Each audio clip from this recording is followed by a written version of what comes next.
Now, the snow started this morning and it's been picking up in intensity all afternoon. We're expecting several more hours of treacherous conditions before things start to settle down. And the snow and gusty winds are not only making the roads treacherous, but they've been knocking out power to thousands of people. Here's the latest numbers now from National Grid. More than 10,000 Rhode Island customers are without power right now, mainly in Providence, Kent, and Washington counties. Here are some other headlines you should know. RIPTA is suspending all service at 5 p.m. tonight because of the worsening road conditions. Regularly scheduled service is expected to resume tomorrow.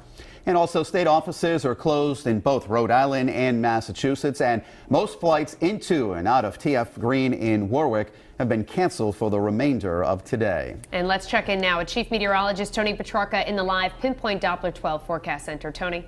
Well, Mike and Shannon, we've been hearing this nonstop the last couple of hours on social media, whether it's through the state police or people who have been out in the last couple of hours who have just gotten home and have been tweeting out and sending out messages about just how horrible the travel is right now with whiteout conditions, blowing and drifting snow, poor visibility, and in some cases, cars, even tractor trailer trucks pulled over on the side of the road. The windshield wipers just can't handle the amount of ice and snow, and it's just terrible right now. We talked about this last night, how the height of the storm is right about now, getting snowfall rates in some cases 1, 2, 3 inches per hour. And what is new within the last 60 minutes, the blizzard warning has been expanded now. It was expanded for southern Rhode Island a couple of hours ago. Now it's expanded into the Providence metro area as well as southeastern Massachusetts. So all the areas in red, it is now officially a blizzard warning through 6 o'clock this evening. The combination of heavy snow, very strong wind, and reduced visibility. And then elsewhere in purple, it is a winter storm warning through 8 o'clock this evening. I would say by 9, 10 o'clock, really the storm is pulling away and winding down. It's very difficult to measure the snow. I mean, the wind is so strong, and probably a lot of people just don't want to go outside right now and measure the snow. I don't blame you. It's tough outside. But getting some reports in, closing in on 10 in West Gloucester, Foster just shy of 8. 8 in Burrillville, Coventry at 8, Cranston 5, 6 inches, and here in East Providence between 4 and 5. But with all the blowing and drifting of snow, hard to get an accurate measurement. But it's not so much the specific numbers, but the impact as far as treacherous travel, poor visibility, bitter cold temperatures. So snowfall accumulations, and most of this will be realized by around 8 o'clock this evening on the order of 12 to 18. But keep in mind that this whole purple area includes locations all the way back towards Springfield and Hartford. For instance, the Springfield area has seen close to 15, 16 inches already. So while we have the 12 to 18 covering all of Rhode Island, doesn't necessarily mean that a statewide 18 is likely. More than likely going to be closing in on 12, 13 inches of snow. Again, difficult to measure. And then out towards the Cape and the islands, because you had a longer duration of rain during the onset of the storm, anywhere between 8 and 12. But no matter how you slice it, a very high impact and difficult storm system. This is Doppler radar. And the darker areas of blue is where we've had some intense snow. Here's another band right in here. This doesn't look like much, but this purple strip across northeastern Connecticut, getting ready to cross the Connecticut-Rhode Island border, is an intense band of snow. Where you can quite simply get 2, 3 inches of snow, this little narrow band, in just a 60-minute time period. So it really comes down hard. And once we get beyond this band, watch how it lightens up significantly out towards Hartford. So this is essentially the back edge of the worst of the storm, which will take until about 7, 8 o'clock in the evening to pass through. So we still have some additional accumulations on the way. And here's a closer look, and it's just probably coming down at the rate of 2 to 3 inches an hour along Route 395 in the northeast part of the Connecticut, getting ready to head into the Connecticut-Rhode Island border and the northwest part of the state, where you're already closing in on 10 inches of snow. So this one really means business. It's narrow, and it will come through over the next several hours. The wind gusts, of course, have been very impressive. We're talking 53-mile-an-hour gusts out across east coastal Massachusetts, gusting to 40, even 50 at times along the south shore. So, I mean, the snow is just blowing horizontally, and it's blowing and drifting and causing the reduced visibility, along with areas of fog. In some cases on the highway, the visibility is only about 100 feet, but you can see these reduced visibilities all across the area due to the heavy snow, the blowing and drifting, and the fog, and that'll continue. These are pictures down in Newport.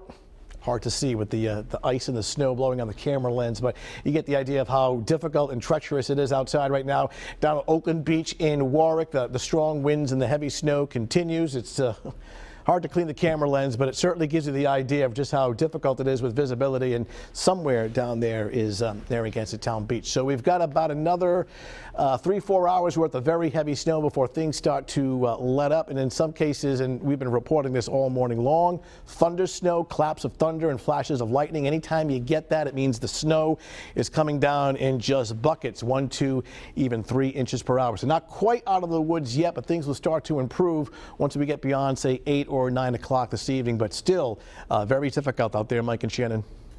Tony, thank you. It's the same thing every camera shot we take, just complete whiteout conditions. All those cameras, of course, in Rhode Island, but we want to take a look now at things over in southeastern Massachusetts. And it's amazing the different totals, too, from Rhode Island to Massachusetts. Eyewitness News reporter Steph Machado joins us now live from New Bedford with the Southeastern Massachusetts mobile newsroom. Looks like it's coming down hard there, Steph.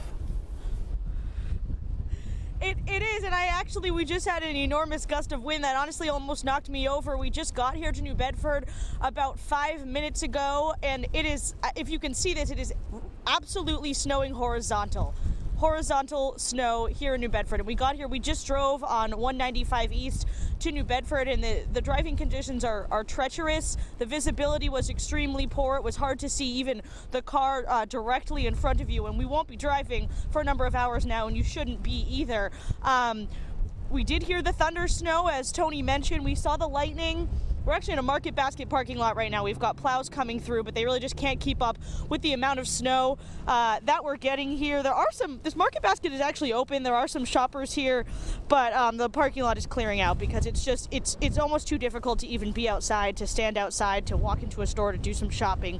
Hopefully people finished up their shopping last night or earlier this morning, because the conditions have worsened here even just in the last hour or so. I know you saw Julianne Pexoto this morning, who really was just rain, and in the last hour or so it's gotten really bad here in New Bedford.